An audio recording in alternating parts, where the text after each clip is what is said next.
So the first question that I picked is what distinguishes a moral right from a legal right at work?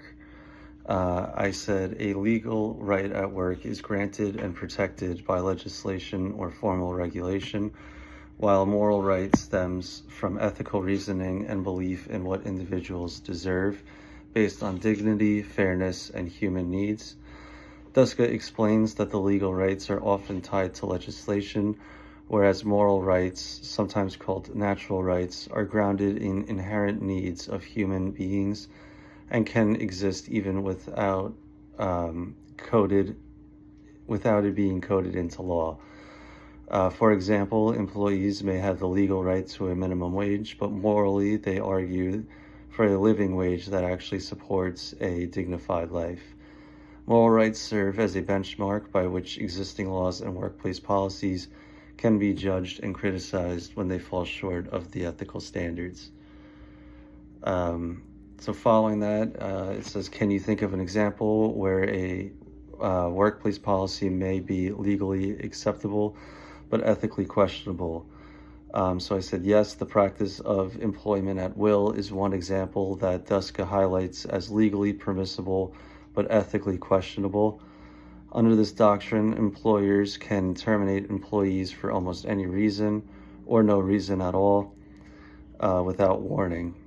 While legally valid in many U.S. states, Duska argues that this policy ignores the reciprocal and interdependent nature of the employer-employee relationship, where promises and expectations are formed upon hiring.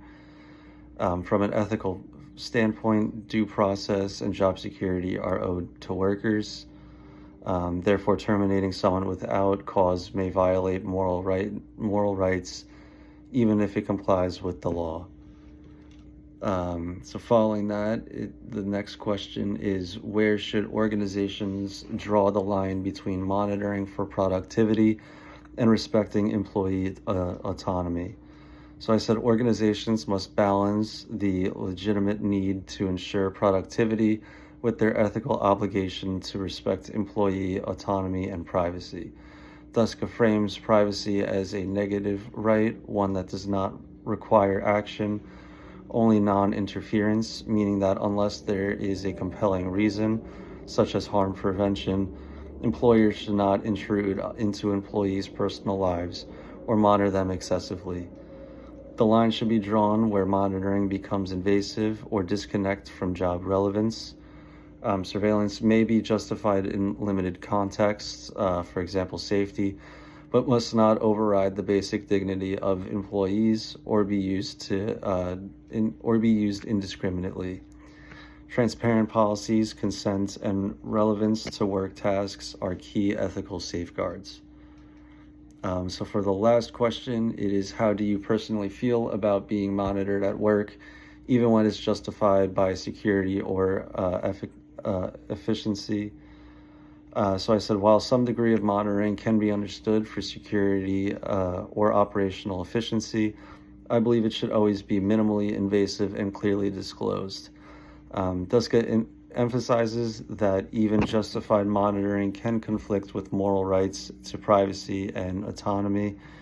Personally, being constantly surveilled, even for legitimate reasons, creates a sense of distrust and reduces psychological safety.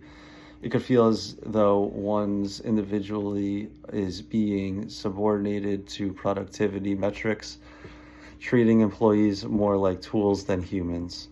As Duska notes, Kantian ethics would consider this treatment morally problematic, as it violates the